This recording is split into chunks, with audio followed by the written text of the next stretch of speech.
My name is Erik Messamore. I'm a psychiatric physician and a psychopharmacologist. I am also an associate professor of psychiatry at Northeast Ohio Medical University. Northeast Ohio Medical University runs an organization called the Best Practices in Schizophrenia Treatment Center. It's also known as the BEST Center. The BEST Center's mission is to essentially help as many people as possible that are affected by schizophrenia spectrum disorders, and I have the pleasure of serving as its medical director. I'm also on the board of directors for a charitable nonprofit organization called the Cures Foundation, which is run by Bethany Yeiser, who I have the pleasure of speaking with today. Bethany is an individual with schizophrenia who has experienced both its symptoms in full-blown symptoms as well as, I would say, a substantially healthy and full recovery. And she's lived in recovery for many years. So we're going to talk about schizophrenia, medicines, and things of that nature during this time. So you spent about how long without a house, without a place to live? It was actually 4 years to the day. I lost my keys on March 3rd, 2003. I was picked up by police for evaluation March 3rd, 2007. And you were homeless essentially because you had a mental illness. I was homeless because I was paranoid of everybody in my life who wanted to help me. People who would have been happy to let me stay with them. I was also ashamed. I kept telling myself that I wasn't going to school because that was my choice and I didn't need the degree, but I think deep inside of my heart, I knew that I couldn't study anymore, and I was really ashamed. But yeah, during my 4 years homeless, there were several friends who reached out to me and wanted me to live with them. They wanted to help. I had friends who gave me money for food, and in my illness, I preferred to be isolated. I didn't want help. I thought I just wanted a place to live, but every time somebody came along and offered me a place to live, I refused. So that's interesting because I think many people, when they think about the issue of homelessness, they assume if we just get housing for people, that will solve the problem. Yeah. But it sounds like in your case, you had potentially options for housing, but that wasn't the issue.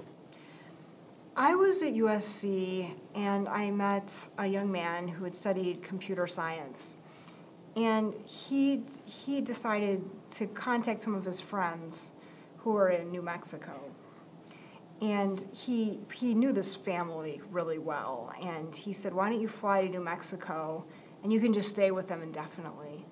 And I went there, and they were kind, and there was delicious food, and they gave me money, and they introduced me to their friends, and I decided that I would prefer to just leave and go back to LA and resume being homeless.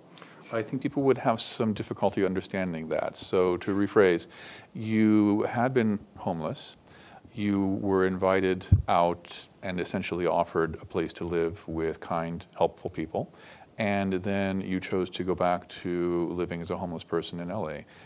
Help us understand the thought process at the time. Normal life was impossible for me to deal with. When I was homeless on the street, I was able to forget about the fact that I hadn't finished my degree, that I wasn't married yet, that I didn't have money. I was just able to forget all of those things and think all the time about how someday I would be a billionaire. Someday I'm going to be the next Mother Teresa. Someday I'm going to be a prophet. And when I lived with a normal, healthy family with, a regular, healthy environment, it reminded me that I felt like I had failed at life, and I couldn't stand it. When I was living on the streets, I got a really thrilling feeling when I would look for garbage for food to eat. And I used to sit in a park for hours a day and think about these delusions that I was going to become this worldwide amazing figure. And just somehow ordinary life was unbearable. And again, it wasn't just the family in New Mexico. My parents wanted me back. They contacted my friends, my church, my professors. When my parents contacted any of my friends, I would refuse to speak with that friend. I completely cut them off. But there was a community that I grew up with in the Cleveland area. I'm sure there were several families there who would have been happy to have me, no strings attached. And, you know, with this schizophrenia, it was just easier to deal with life while I was living on the street. So it sounds at the time that it offered a lot of advantages. It solved some problems, and it allowed your mind to focus on the things your mind preferred to focus on. Forget reality. What were, I mean, perhaps, did you see at the time any risks or consequences to that? There were tremendous risks. I was sleeping outside the last year every night. I could have been raped, I could have been killed. You know, there's any number of things that could have happened. It was extremely dangerous.